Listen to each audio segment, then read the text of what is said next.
Assalamualaikum warahmatullahi wabarakatuh. Salam sejahtera bagi kita semua. Shalom, Om Swastiastu, Namo Buddhaya, salam kebajikan. Kami dari kelompok 5, 11 IPS 3 ingin mempresentasikan tentang perilaku menyimpang. Sebelum mempaparkan apa yang ingin kami presentasikan, alangkah baiknya kami memperkenalkan diri dulu. Kelompok 5, di sini dengan saya sendiri, Auli Arifa nomor urut 7. Kemudian ada Aldo Aroshoki nomor urut 3. Kemudian ada Amelia Syahira nomor urut 5. Lalu ada Maria Mega Suhita nomor urut 25. Dan yang terakhir ada Rio Febrianto nomor urut 34. Selanjutnya adalah perilaku menyimpang. Apa sih perilaku menyimpang itu? Perilaku menyimpang adalah perilaku yang tidak sesuai dengan nilai dan norma yang berlaku dalam masyarakat. Setelah itu ada bentuk-bentuk perilaku menyimpang yang terbagi menjadi 3. 1 berdasarkan intensitasnya, 2 berdasarkan jumlah pelakunya, dan yang ketiga berdasarkan sifatnya. Bentuk-bentuk perilaku menyimpang. Berdasarkan intensitas, penyimpangan berdasarkan intensitas dibedakan menjadi 2 sebagai berikut. Penyimpangan primer, sebuah jenis penyimpangan yang bersifat sementara dan tidak dilakukan secara berulang-ulang. Ciri-cirinya bersifat sementara. Gaya hidup perilaku tidak dominasi perilaku menyimpang dan masyarakat masih bisa menerima atau mentoleran. Misalnya siswa yang terlambat masuk sekolah karena alangan transportasi. Alasan ini tidak bisa diprediksi dan bukan niat untuk terlambat. Alasan tersebut bisa diterima. Penyimpangan sekunder, sebuah penyimpangan yang dilakukan secara terus-menerus atau berulang kali secara khas memperlihatkan perilaku yang menyimpang. Ciri-cirinya gaya hidupnya didominasi perilaku menyimpang dan masyarakat tidak bisa menerima atau mentoleran perilaku yang tersebut. Misalnya kebiasaan minum minuman keras dan membuat gaduh masyarakat, dan alasan apapun tidak akan diterima oleh masyarakat. Bentuk-bentuk perilaku menyimpang berdasarkan jumlah pelakunya.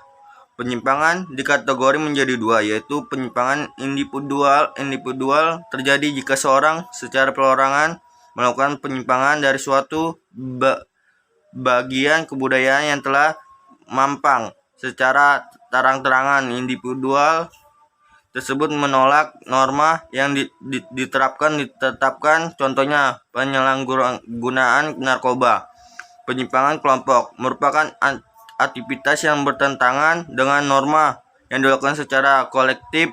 Penyimpangan kelompok yang dilakukan atas dasar kerjasama antar individu yang bergabung dalam kelompok, misalnya sekelompok orang yang melakukan tindakan tawuran.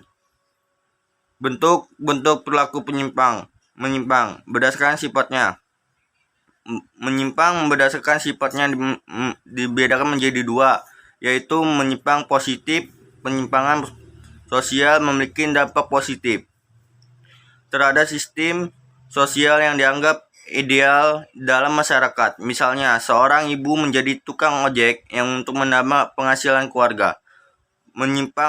Penyimpangan negatif, penyimpangan sosial yang berwujud dari tindakan ke arah nilai-nilai sosial yang dianggap rendah, tercela karena tidak sesuai dengan norma yang berlaku. Contohnya seperti pencurian, pembunuhan. Faktor penyebab munculnya perilaku menyimpang. Yang pertama, faktor sosialisasi. Perilaku menyimpang terjadi salah satunya karena ketidaksesuaian pesan, norma, dan nilai yang disampaikan oleh masing-masing agen sosialisasi atau individu lain. Individu yang mempelajari perilaku-perilaku tersebut akhirnya tidak merasa bahwa hal tersebut menyimpang dan menganggap bahwa perilaku yang ia pelajari normal untuk dilakukan. Yang kedua, faktor differential association. Menurut Edwin H. Sutherland, perilaku menyimpang terjadi akibat adanya differential association atau asosiasi yang berbeda terhadap suatu kejahatan. Semakin tinggi interaksi seseorang dengan orang yang berperilaku menyimpang, semakin tinggi pula kemungkinan orang tersebut untuk bertingkah laku yang menyimpang. Derajat interaksi ini pun bergantung pada frekuensi, durasi, dan intensitas, sehingga interaksi tersebut tidak cukup sekali 2 kali untuk membuat seseorang bisa terpengaruh. Yang ketiga, faktor anomi. Secara umum, anomi dapat didefinisikan sebagai suatu keadaan di mana masyarakat kehilangan pegangan norma. Gejala ini sering ditemui pada masyarakat modern. Salah satu contohnya adalah nilai kebebasan berekspresi yang saat ini banyak dianut oleh orang-orang di negara demokratis dan liberal. Keempat, ada faktor labeling.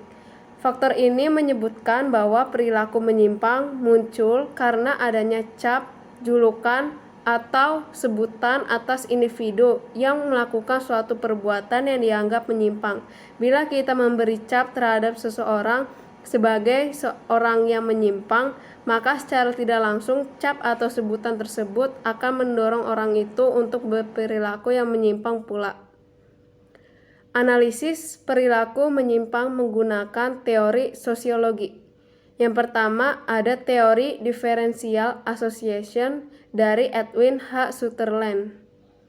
Edward memandang bahwa perilaku menyimpang bersumber pada pergaulan yang berbeda, differential association.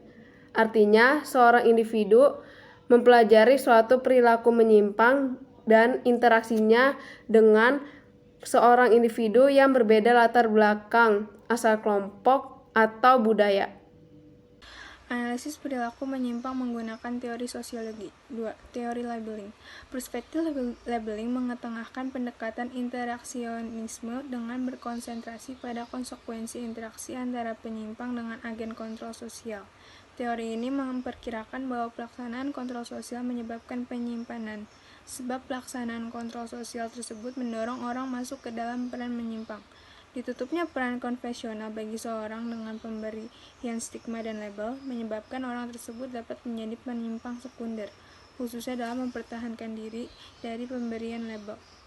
Analisis perilaku menyimpang menggunakan teori sosiologi yang ketiga adalah teori anomie. Teori anomi merupakan ketidakseimbangan nilai dan norma dalam masyarakat sebagai penyebab penyimpangan, di mana tujuan-tujuan budaya lebih ditekankan daripada cara-cara yang tersedia untuk mencapai tujuan-tujuan budaya itu. Individu dan kelompok dalam masyarakat seperti itu harus menyesuaikan diri, dan beberapa bentuk penyesuaian diri itu bisa jadi sebuah penyimpangan. Keempat, teori kontrol.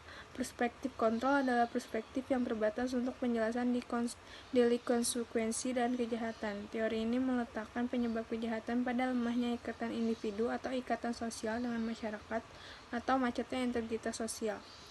Kelima, ada teori konflik. Teori konflik adalah pendekatan terhadap penyimpangan yang paling banyak diaplikasikan kepada kejahatan, walaupun banyak juga digunakan dalam bentuk-bentuk penyimpangan lainnya. Ia adalah teori penjelasan norma perilaku yang dianggap melanggar peraturan. Upaya mencegah dari pihak keluarga yaitu memberikan contoh atau teladan yang sesuai dengan norma yang berlaku dari pihak orang tua pada anak-anaknya. Contohnya, dengan mendampingi dan memberikan penjelasan tentang apa yang baik dan apa yang buruk pada anak-anak saat mereka menonton televisi. Yang kedua, membatasi dan mengawasi penggunaan media sosial pada anak-anak.